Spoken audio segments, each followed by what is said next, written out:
Hello and welcome. Today we are looking at Ethiopian Orthodox Christianity. Now, this is something I'm guessing many students have never heard of before, and fewer still know about the church forest that the Ethiopian Orthodox protect. And that's part of the reason why it appears in your syllabus, that it's always nice to learn something new and exciting and unexpected with your journey through McGill. So today, the Ethiopian Orthodox. There are certain challenges in presenting this material. The first is the two articles for today. I wrote them both, so I've already explained the material as best as I'm able to do because I wrote those articles. I really need you to review them and come to me with questions because it's going to be nearly impossible for me to guess where you need help. So you need to help me to help you, I guess, as the saying goes. But I want to take a moment also to talk about my research interest with the Ethiopian Orthodox and the church forest. It comes about because of this course. I was looking for examples of where Christianity is doing the work of eco-theology. There are plenty of people who talk about the need to protect the environment, but do I have any case studies that show here's where the Christians are making theology an actual reality in the world?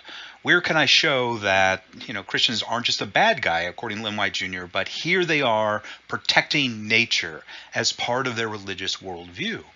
And I came upon the Ethiopian Orthodox and their church force, and I said, wonderful, great. Let me find those articles that talk about their religious worldview and why they are protecting these forests. And what my literature review revealed was no one's doing this work. There's no one out there looking at this subject area. We have tons of conservation scientists who care about the forests, and on the religion side, of course, there are religious studies scholars who look at the Ethiopian Orthodox, but none look at the intersection between the two, between religion and the environment. And that's what I do. I have a master's in environmental science and a PhD in religious studies with a focus on patristic texts, that I look at sacred texts and I am able to work with that theology and reconstruct it. So I introduced myself to the two leading figures in this field in conservation biology, Alimahu Wasi, who is that figure in the video that I hope that you watch for today, and Margaret Lohman, and introduce myself and say, I want to help. I can help. So I've been working on that project for a couple of years now, and you see two of the articles that I've produced and for you to review today. Now, with that in mind, let me help prepare the way for our discussions. Let me give you a little bit of the history and a few of the topics that I think are most important for this class. Of course, the articles are written with a much wider audience in mind than just my students, but there are certain things I want you as my students to really know and appreciate, particularly if you're going to address this question on the final exam. So let's turn to all of that now.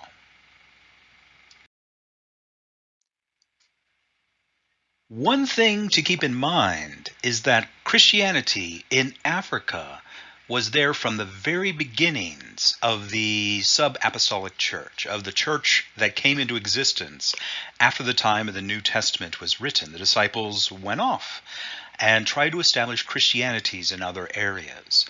One of the areas they looked at were traditionally Jewish areas, and Alexandria, Egypt had a large Jewish population, and so did Ethiopia have a large Jewish population.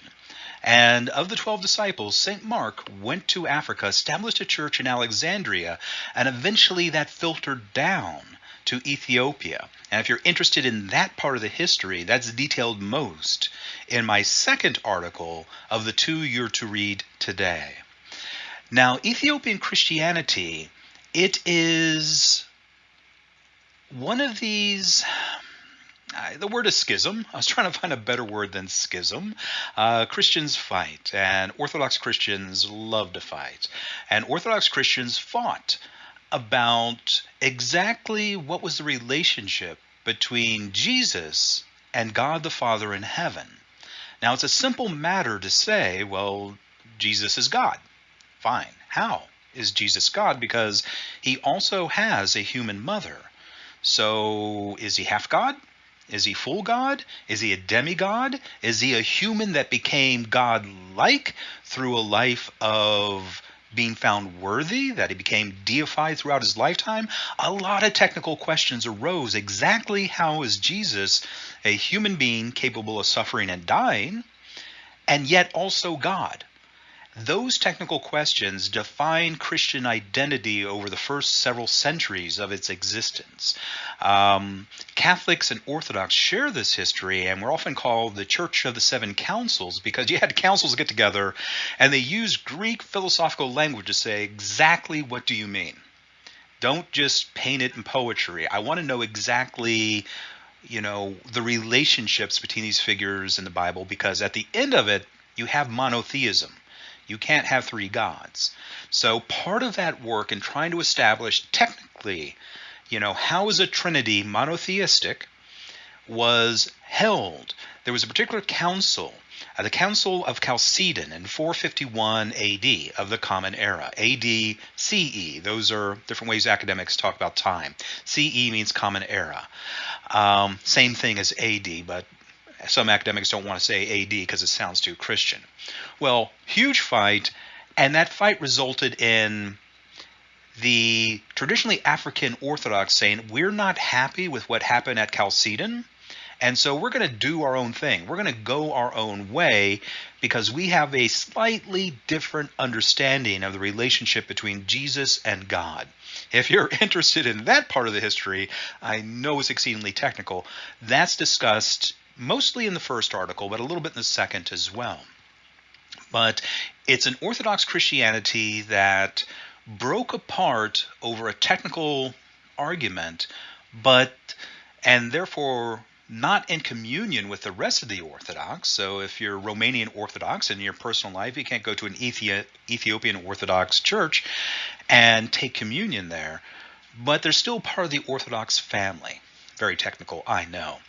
So, a little bit more about the history that's kind of interesting. Ethiopian Orthodox Church was originally an extension of the Church of Alexandria.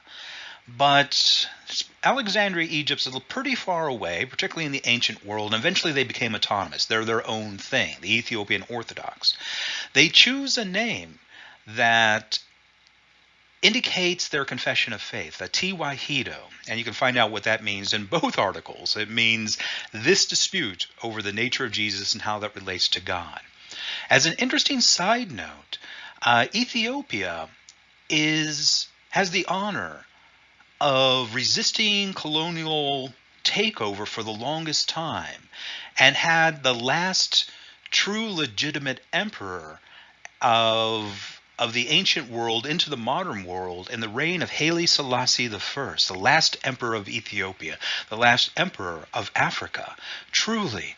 And part of that mystique that surrounds him helped inspire the Rastafarian religion, as seeing Haile Selassie having a particular divinity about him because of this honor of resisting colonialism and part of the old world and all that honor, all that surrounds that. If you're interested in the Rastafarian faith, the next slide talks about a good book for you to read and a YouTube video where the Rastafari talk about sustainable living. And it's a very interesting thing. As another side note, the Rastafarian religion's not really a thing in Ethiopia. In Kenya, there's a little bit, but it's mostly a Jamaican thing.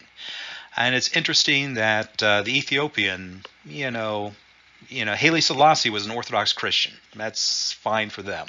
And you can get into that very interesting history on the next slide. I won't talk about it, but those resources exist if you want to know more. I'm here to talk about ecology, so I'm going to turn to that. You just get to view the next slide.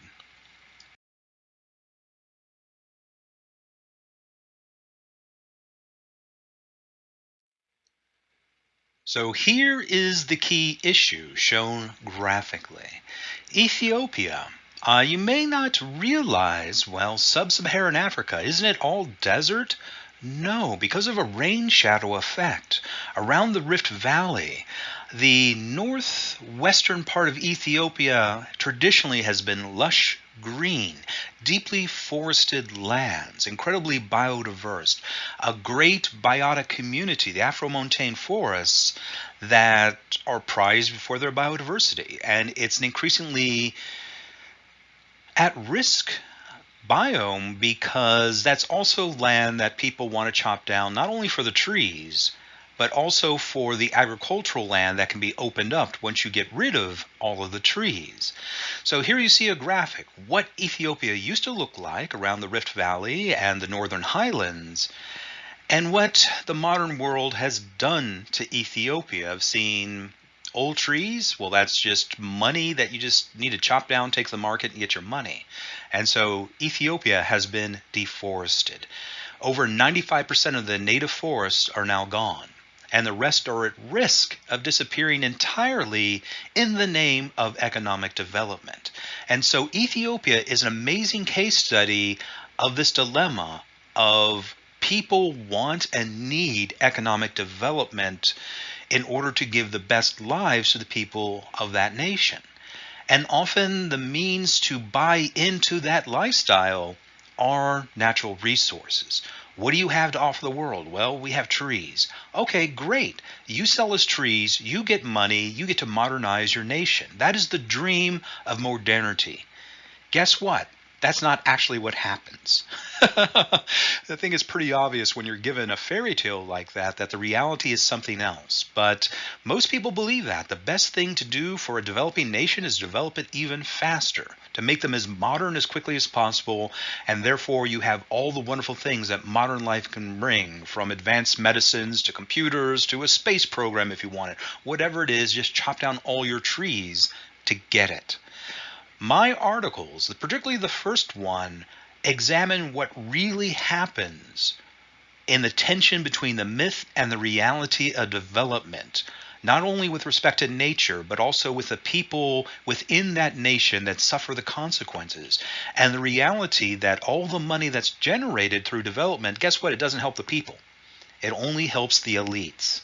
And the people stay poor and get poorer because their traditional lifestyles are destroyed in the name of progress.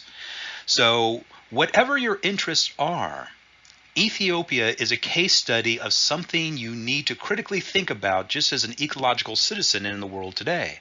Because everyone in the world is being sold this myth about development is the answer to all your problems. Open up your markets, sell all your natural resources, and life will be better for you if you do this. That's not the reality. The reality is just a new form of colonial expansion into vulnerable nations. And we're going to get into all those issues and why I think these articles are so important and why I wrote them in the first place, because a lot of people are hurt trying to make a utopian ideal of a fairy tale reality. Real people hurt and suffer when that's done unthinkingly. So I want to turn to a related topic on the next slide, because the answer that some people think of immediately, oh, deforestation? Obviously the answer is reforestation. Problem solved. Is it? Let's look at that on the next slide. Good people think this is the answer and are sold on this answer and are trying to sell people on this answer too. In fact, I actually borrowed some graphics from a person I met at conference who was entirely on board with this project. And the reality is mass tree plantings, let's plant 1 billion trees, let's regreen this area, is mostly a fable. It's not a reality. It is something to dump money into. That, oh, you want to have a reputation of being ecologically responsible? Well, our nation is funding 1 billion tree planting project because of our commitment to the future. And so you see this advertising, stop the talking, start planting. Let's just plant trees. That seems very practical. A lot of environmental issues just seem frustratingly complex. What's the simplest thing in the world to do? Just plant some darn trees and, you know, we have carbon sequestration and we have watershed protection. We secure soils. It seems like a great thing to do. The reality is, it's just big business and it's a way to throw money at a problem, and most of that money doesn't help anybody but the people who are running these organizations. That's the harsh truth. The reasons why. Well, mass planting projects. And I use that number billion trees because that's what's being talked about in Ethiopia. That even at my the conference that I was at last year at this time, my colleague Margaret Lohman kept grabbing the microphone and saying, "I want to see where these billion trees are that the new prime minister says he's planted. I haven't seen any." And I started getting really embarrassed, a little bit afraid of like, stop poking this issue because it's going to make people very politically mad. That it exists on books, and reality is, well, there's three problems here that I want to point out to you. If you're going to plant a lot of trees, those are trees that can be grown in another place very readily. So it has to be trees that can be grown, in little pots in an industrialized setting where you're all growing trees, and when it's a certain age, you then put them on a plane or a boat and take them to where you need to go and plant them. Only a few species can be germinated in that way. And these species, many of them are not native to the regions in which you plant them. A tree is not just a tree. You want a tree that's ecologically adapted to live in that region and ideally part of that biotic community such that the wildlife knows what to do with the fruit from this tree or the seeds from the tree. A tree is nothing unless it's part of a biotic community. So mass planting programs, you get an awful lot of things that can be easily grown that are not native to the region, and that can cause colossal ecological problems. Specifically, this idea has been tried before. When Ethiopia in the 19th century saw that it was losing all of its trees, they brought in eucalyptus from Australia. Let's plant these all over the place, and guess what? The eucalyptus really loved Ethiopia, but are destroying the environment because they're invasive. Trees can behave badly, if we can describe behaviors of trees, when they reach new areas. So Ethiopia now has a problem with an invasive exotic of eucalyptus that don't help any of the wildlife and steals all the water from the watershed and actually degrades the quality of the lands themselves. So another issue with mass tree plantings is that if they're grown in pots, well, the roots tend to get all clustered in those little pots. And when you plop them in the ground, the roots just kind of just stay that way. They don't expand out. They don't secure the tree in the soil. They just strangle the tree by growing around in circles. It's called girdling roots. That tree grown in pots as seedlings often have this issues that aren't corrected when they're planting. You just stick it in the ground. Guess what? The tree lives a few years and falls over. You get to plant it again and spend more money doing it. It really helps no one. And the biggest issue, and this is talked about in the second article, is that popular perceptions of these mass planted trees are coming from outsiders who are doing something. It's, yeah, that's nice. You planted a tree. It dies. Well, you're just going to come and plant another one, right? They're seen as disposable. It's like bringing in bottled water. And yeah, it's great. Then you throw away the bottles and you have a litter problem. That people aren't going to protect a tree that was germinated from somewhere else and planted there by strangers. People are not going to protect those trees. How you actually reforest, that's talked about in the second article.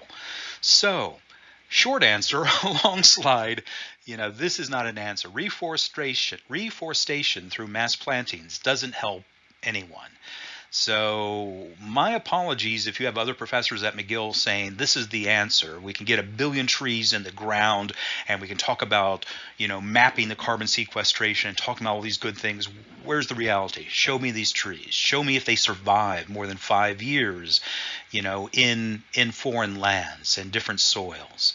Yeah, it's just a way to throw money and think you're doing progress and fool a lot of people into giving money thinking that achieves progress. But the reality is it's all greenwashing. It's all for show.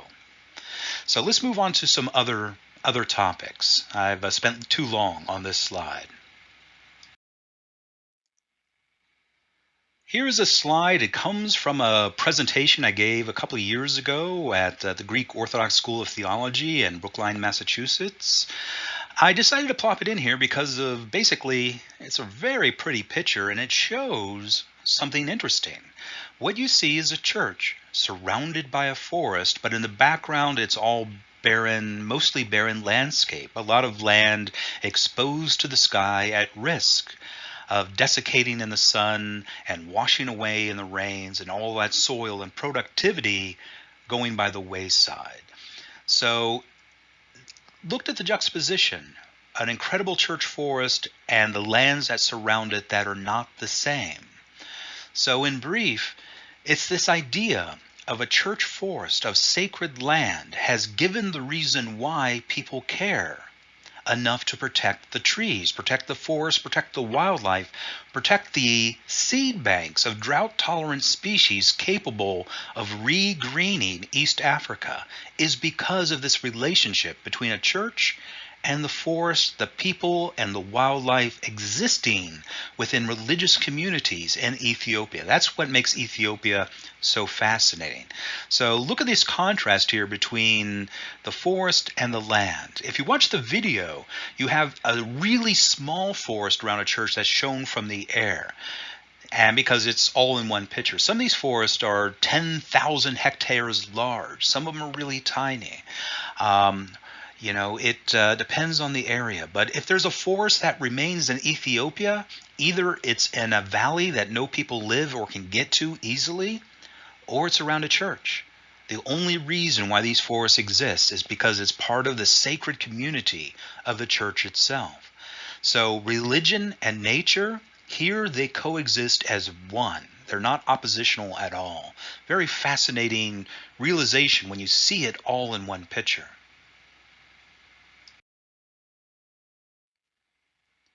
Here's another picture of a church forest and the surrounding community. And what I want you to appreciate from this picture, it's not as pretty as the first one I showed you, but it helps reveal some of the dynamics that take place.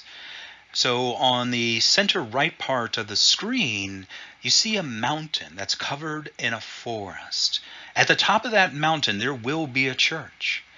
And the people, the surrounding community, they walk up the mountain for religious services. And that kind of replicates the way holy days in Judaism used to take place. They would march up to Jerusalem, then up Mount Zion to be with the temple of God. Part of that is why churches, mountains, and forests that surround them are part of the religious experience of the Ethiopian Orthodoxy.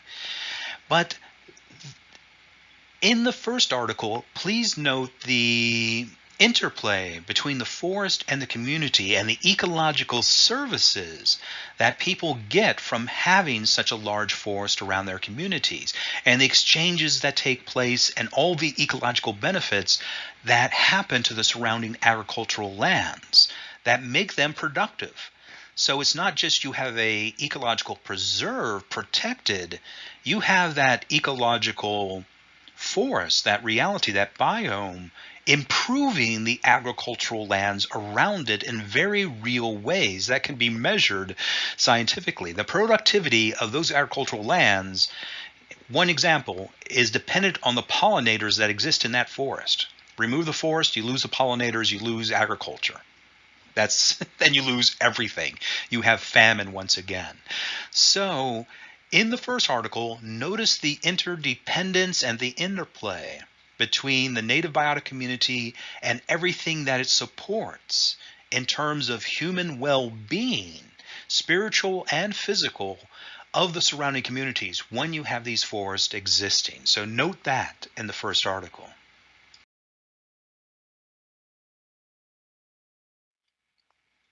And here is a picture of the compound atop the mountain that you enter into, and you have the church there, you have monastic buildings, you have the complex that supports the religious communities, the monks and the priests and the nuns.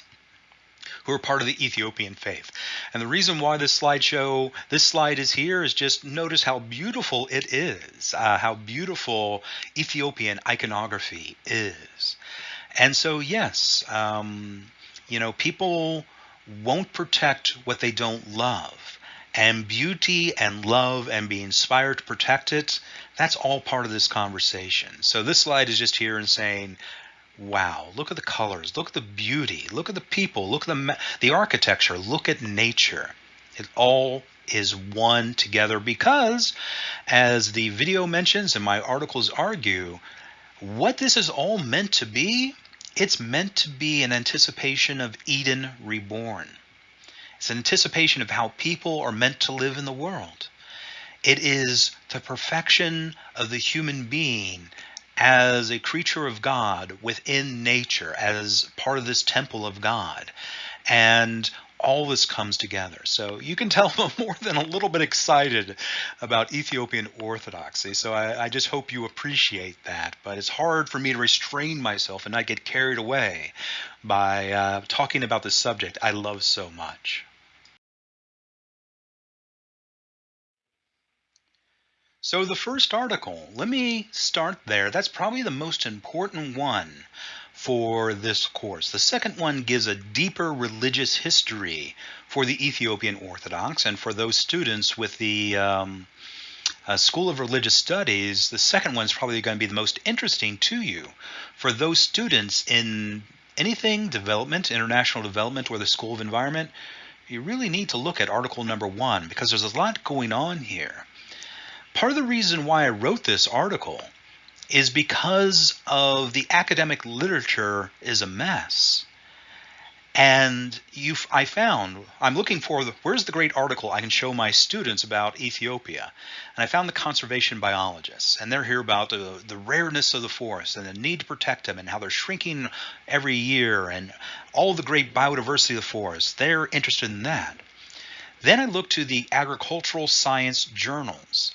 And they have the opposite view. They see forests as awful, as unproductive, as a relic of the past. They need to be chopped down, the land given over to international corporations for sugar plantations or for, I believe there's a biofuels, agreement between Europe and Ethiopia where they just creating green biofuels for Europe by destroying the agricultural lands of Ethiopia to do it.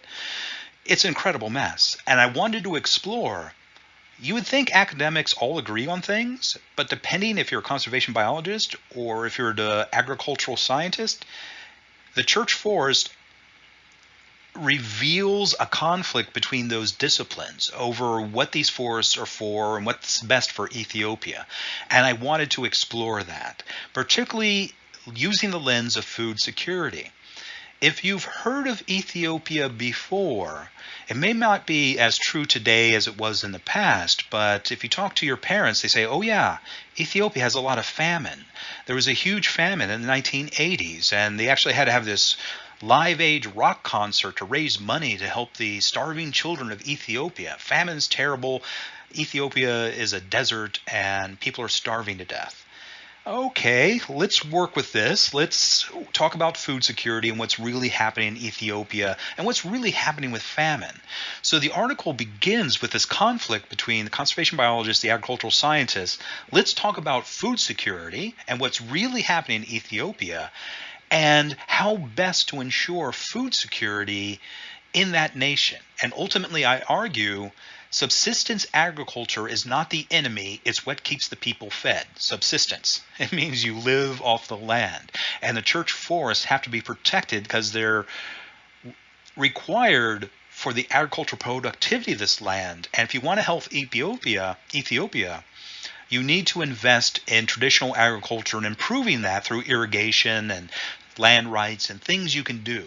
The worst thing you can do for Ethiopia is to give all that land to foreign corporations so they can put in sugar plantations and biofuel plants and to grow food for other nations. And I'll explore all of that. So the first article, I was mad and I wrote and I ran it by Ali Mahu and Margaret and saying, I want to make sure I'm this sounds right to people who've worked on this subject for a long time, so I brought them in as co-authors.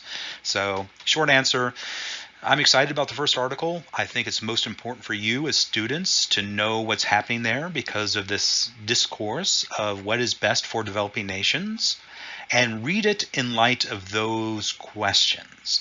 Now I want to explore some of those themes by adding stuff to the argument that's not in there in the article. So let us begin with something familiar to you because we just studied it. Pope Francis and his encyclical Laudato Si.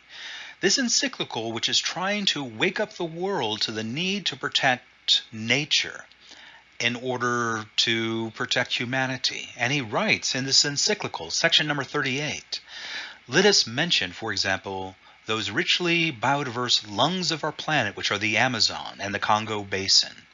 A delicate balance has to be maintained when speaking about these places, for we cannot overlook the huge global economic interest which, under the guise of protecting them, can undermine the sovereignty of individual nations.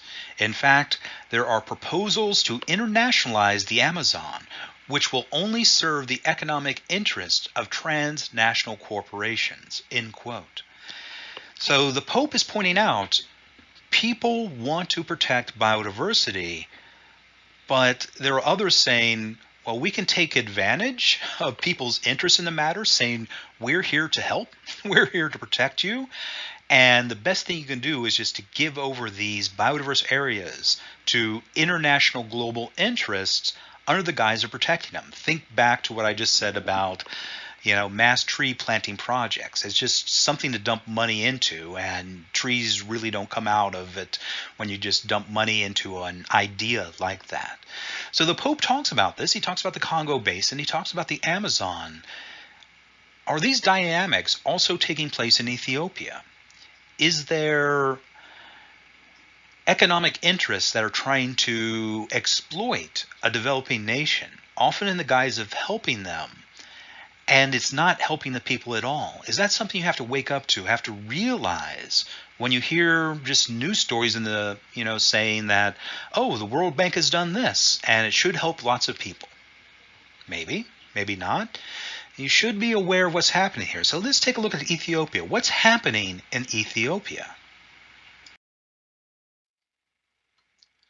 The World Bank, the engine of the United Nations to achieve globalization. And globalization is the dream that there will be no more war because international markets will allow every nation to buy whatever they want in peace without having to go to war to obtain it. That's part of the myth and the hopes and dreams of the United Nations, and the World Bank makes it reality by opening up all nations to international markets. And they took their sights. They have taken their sights on Ethiopia. And you see here a graphic actually from the World Bank themselves. I was able to go to their website. Ethiopia is, I guess the expression is poster child of here's our example of what great things can be done through international finance and its economic growth. The gross domestic product, the measure of all economic activity in the nation, has been exploding in Ethiopia due to international investment. It is racing toward the future, toward modernization, toward all the good things that globalization is meant to do. And in fact, it has averaged 10% growth, 9.6% growth, over the last decade, measured here between 2004 and 2014, but continuing to the present day, of 10% growth a year, which seems to be great news for everyone. Let's say you as students have disposable income. Yeah, stop laughing. But you decided to put $100,000, investment into this every year, 10%. Then another 10%. Oh, you'll be rich in no time. It seems like everyone's winning from this relationship. And that's what the World Bank wants you to think is happening in Ethiopia. Guess what? You can anticipate what I'm about to say. That's not the reality. The people are not benefiting.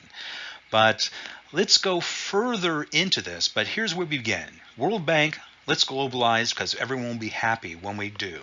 Is that the reality?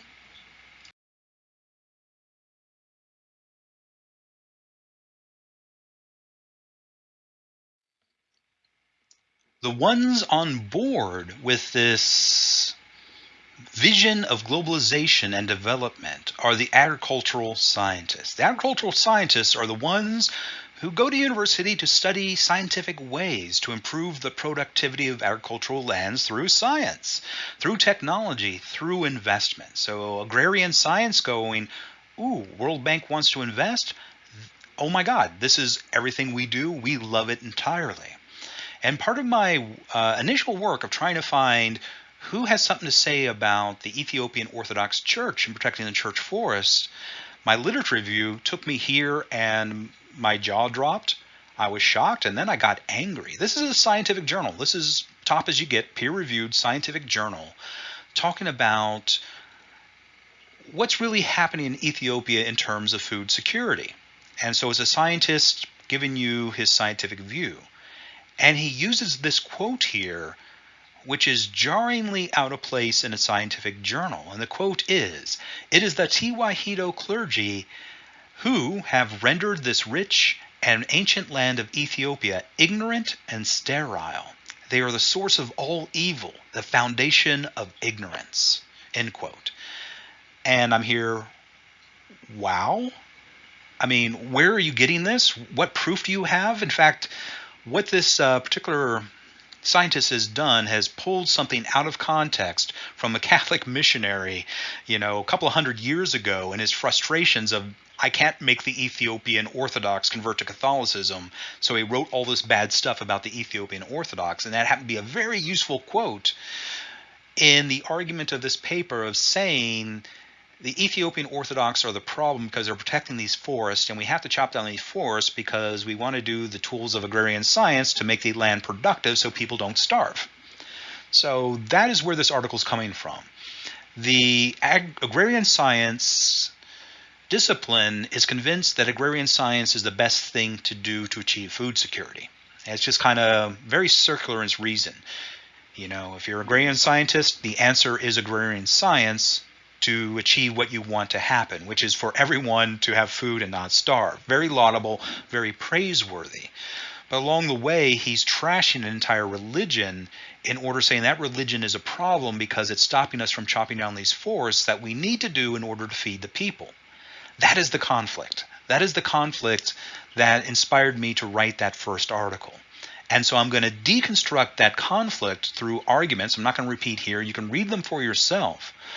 But notice here, peer-reviewed journal, not always trustworthy in what it reports, even though it's been peer-reviewed and it's been published and it's accepted science.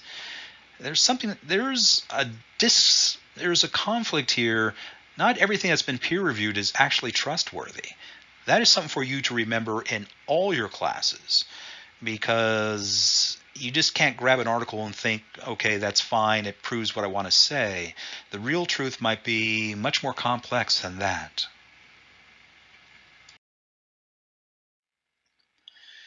What's happening in Ethiopia is a reflection of other discourses that have infiltrated environmental studies in general. And it goes back to our old friend here, Rush Limbaugh, who we talked about last week. And one of the things that he brought to the discussion, to the discourses about the environment, is this phrase, jobs versus owls. That in the United States, there's an endangered species policy, and part of the endangered species policy sought to protect what is known as the northern spotted owls.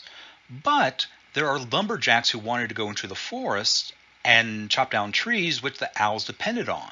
So you had a conflict here between, do you want to protect owls or do you want to protect jobs? Because the way Rush Limbaugh framed it, you can't have both. Either you have lumberjacks who can chop down trees, or you have trees that only help the owls. Choose. And of course, in a North American context, people always choose the economic priority over more aesthetic values and philosophical values of owls are nice too. Well, economic arguments usually win in North America. So that's jobs versus owls. And that's how Ethiopia enters into this discussion. Do you want the church force because of aesthetic and moral and religious reasons and say they're nice? Or do you want people not to starve? You can't have both, you have to choose. Starving people or a pretty forest? Choose. That is how many environmental issues are framed today. And it's framed in such a way that you're a monster if you choose nature over actual starving human beings. That is what's happening in Ethiopia. Many people believe the only way to help Ethiopia is to chop down every tree, plow up the land, plant something that grows, and then sell that on international markets so you have money to modernize your economy. That is part of the tensions within Ethiopia and what my first article is seeking to deconstruct. But there's even more happening in Ethiopia than just Rush Limbaugh logic. There's also ancient ethnic disputes that have spilled over into actual bloodshed. And so no talk of Ethiopia would be complete without getting into that tension and political reality. So let's turn to that. Ethiopia is an incredibly diverse nation with 9 major different ethnic groups coexisting, living together in Ethiopia. And some of those groups have not always gotten along. One of these groups, which is in the news very recently, I'm going to get into that in a second, is the Tigray People's Liberation Front. And my second article talks about them and their history in a little bit more detail. So it's a political party in Ethiopia, and traditionally Tigray people. And I'll just read the headline for you. The TPLF, the Tigray People's Liberation Front, declares war on the Ethiopian Orthodox Church. If you've been paying attention to the news, that war became very real very recently. And you see here they're mad at the Ethiopian Orthodox Church.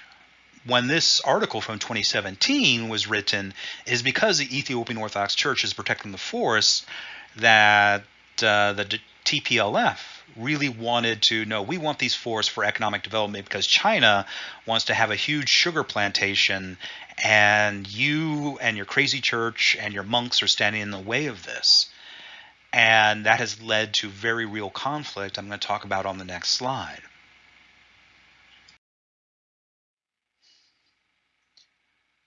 So that war of words became reality in a conflict over a particular ancient monastery of Ethiopia and the forest that surrounded it, not a small forest, but a giant forest that stood in the way of an international development for sugar plantation that would have cleared part of the forest, created a large dam and a reservoir that would have destroyed part of the monastery and the church lands around it. And that has led to conflict. And in this conflict, it appears everything in news reports from Ethiopia is always part fact and part sensationalism. So it's very hard to find out exactly what's happening on the ground. I've talked to a few people who have been there, and I've got some interesting stories about that. But what the news reports say, well, we've had pilgrims murdered, we have nuns raped, and other people abused in order to scare them off their lands. So economic arguments become more than just a topic for economists. It becomes something that inspires people to do horrible, murderous things to other people because they think they're justified and right in doing so. And this conflict in 2017 boiled over to something that's happened in 2020 and is still continuing today, though the news reports as of yesterday is maybe most of the actual real war is over now. I'm going to just show you a news article about that now. So if you've been paying attention to the news, you notice that Ethiopia appeared in the news, international news, in November of 2020, where the TPLF, the Tigray People's Liberation Front, apparently attacked traditionally lands of the Amhara, and with bombings, with actual killing people, which forced the prime minister to respond in force to get rid of the TPLF terrorists from their lands. And that war has continued to the present day. I saw a news report yesterday where the Prime Minister says that, okay, Tigray is now occupied and everything seems to be calm right now. So hopefully this war is over. But just notice this history of ancient ethnic tensions being fueled by discourses of international development, inspiring particular groups to see their neighbors as enemies, inspiring an actual war, killing people that created. Eritrea got into this fight too, apparently. It is threatening it may in fact develop into a full-fledged civil war in the future. This might have just been the opening shots. So, this topic of the church forest suddenly has become very much present news and not a marginal concern at all. And so let's talk about what is the best kind of development, because it may not be as simple as Rush Limbaugh says it is. Maybe the truth is something else. Let's explore that. Here is a book and an author I talk about in my first article. And it's perhaps one of the most important books you as a student can read during your time at university. It is by this figure, Amartya Sen. He's won a Nobel Prize in economics. That is significant. He's not just a marginal figure. He has a Nobel Prize in economics. He knows what he's talking about. He's also a philosopher. I think his first degree is in philosophy, then he went on to economics. So he's really a brilliant person. And what's very interesting about his research, when he was working on his PhD in economics, he looked at famine. Famine is one of those economic issues that we really need to find a solution for. And so he looked at every historical famine in history, anything we have records on, and determined what exactly is happening during famine. And what he discovered in that every famine in recorded history, from ancient times to the present, there is always plenty of food. There is always plenty of food during famines. The problem is the poor can't afford to purchase it, because times of famine means a market crisis that raises prices such that the poor can't afford to buy the available surpluses. In fact, I've talked to Ethiopian friends about that great famine in the 1980s, and they were going, I'm very confused by that. There was plenty of food in my town. There were just stacks of food all over the place. There was no famine in the cities. It was only the rural poor who starved. They're the ones who got in the camera and looked miserable, and everyone felt sorry, for them. But if you lived in a city and you had money, food prices actually went down because there was less demand for the food because no one could buy it. So the market prices went down. Economics is fascinating when you actually understand what's happening. So when he's saying if you want to prevent famine, there are other things you can do. It's not the supply problem. There's plenty of food. It's market issues where people can't afford to buy the surpluses. And so he comes up with a number of solutions of, if you want to prevent famine, do this. So the agrarian scientists trying to increase the supply only are not going to help prevent future famines. And I actually talk about in my article recent in 2008, there was an international crisis involving rice. And two nations, from the top of my head, I think it was Thailand and Vietnam, how they responded to this was like, wait a minute. The prices of rice have gone up so much that people in our own country can't afford to buy it. It's all going to be shipped to Canada because people pay top dollar for rice. They shut down the international markets and saying, you have to sell your rice in our nations. They were smart enough to prevent a famine in their countries by saying, no free market. You can't sell to the highest bidder. You have to sell to the hungry people in your own nation. That's how you prevent famines. So Amartya Sen is the one you need to talk about preventing famines and achieving food security in Ethiopia. So definitely pay attention to my discussion of him in the first article, because your final exam question asks about this. Here is confirmation of everything I just talked about on Amartya Sen and Ethiopia and famine. Now, what you're looking at here, all nations either grow their food and they have enough food to feed their people, or they get their food from international markets or some mixture of that. And when you tally everything up, either a nation grows more food than it needs and sells it, it's a net food exporter, or it is too industrialized and it has to import food because you live in northern Russia, nothing's going to grow. You have to import a lot of food. So every nation in the world can be classified as either a net food exporter or net food importer, that you need to import food to feed your people. Ethiopia is a net food exporter and yet has famines. It grows more food than it's able to use, but it sells that food to international markets while its own people starve. That's not done consciously, that's just an accident of the market. The market seeks the best prices. And if you have an international buyer willing to buy whatever it is you grow for an incredible amount, of course you're going to sell it to them. It's like, wow, we have the finest X in the world. You're going to get it, and I'm very happy to get all this money from selling it to you.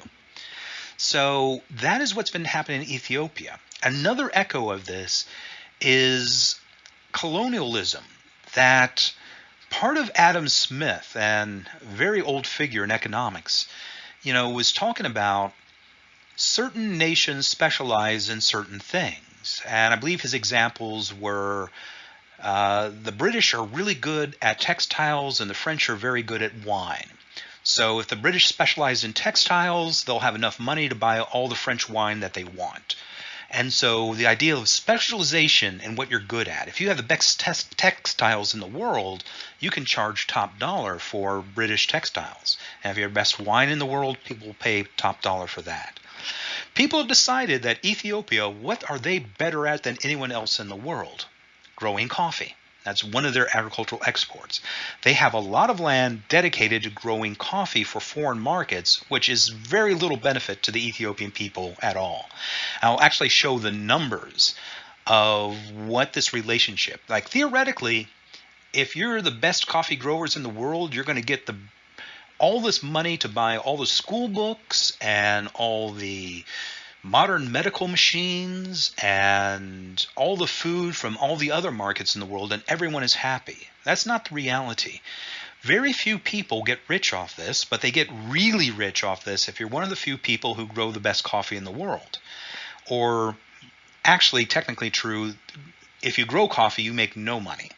But if you are the importer-exporter middleman of this, who is the broker here and takes what the farmers develop and then finds the international markets, he gets rich. The farmers stay poor, and the rest of the world gets the best Ethiopian coffee. So extra wrinkle there about the coffee market is the middlemen get rich and the farmers never do. But the reality is Ethiopia, incredibly rich agricultural lands, developing food for international markets, and has issues with food security, food insecurity, and the potential for famine always lurking around the corner.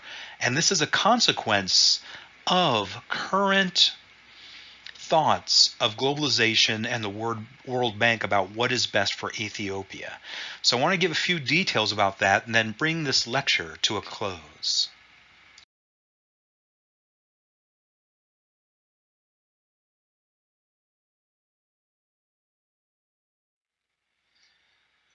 One of the things that Amartya Sen brought to the world's attention, and part of the reason why he got that Nobel Prize in economics, is because he looked at what is economic growth. And he says, well, gross domestic product, that's kind of misleading. Like Ethiopia, 10% growth every year, one of the fastest growing economies in the world. Does that mean Ethiopia is benefiting? He proposed a different way of looking at development. Does it result in corresponding improvements to human well-being? And he called this the Human Development Index, that are people enriched by economic activity? That's human development. Are the things that result in actual measurable improvements to human well-being? And you can measure this objectively by looking at, let's say, infant mortality, longevity within a nation, literacy rates, economic opportunities for, can you choose a career? These type of things. You can come up with a way to measure What is life like within that nation? What is your potential to live the life you want to lead? That is human development. So all nations in the world, you put it through the complex math of economics, you can come up with this score of the measure of quality of life within the nation. In 2016, I have the 2020 slide after this one. You can look at this. The measure of human development in Ethiopia as compared to the rest of the world, Ethiopia ranked 174 out of 185 nations.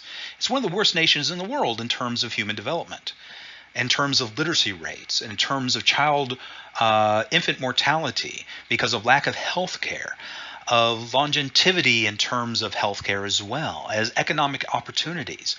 10% growth per year and a flat line for human development. It's not improving.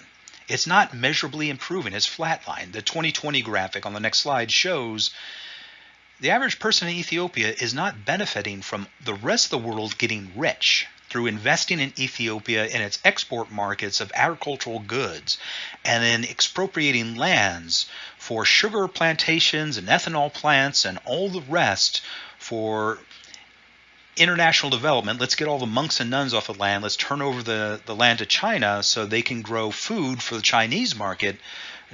Ethiopia is not benefiting from this. Here's the reality of investing is not a way to solve problems such as food security and human well-being and, modernizing a nation. That's not how you do it, because the reality is, as shown on this slide and confirmed on the next slide, it's not happening. That's not the reality. My first article argues what needs to happen instead. Here's how you improve well-being within a nation. And so that is the argument of the first article. The second article gets into the deep theological history, which is entirely fascinating, and I encourage you to read it, particularly if you're in the School of Religious Studies. But the first article is most important for most students in this class, particularly if you're looking at the final exam and that question. So with that, I'm going to end this lecture here because I have said everything I need to say in writing in the articles that I presented to you. Now I just need to hear your questions. So I look forward to hearing all of those on Thursday.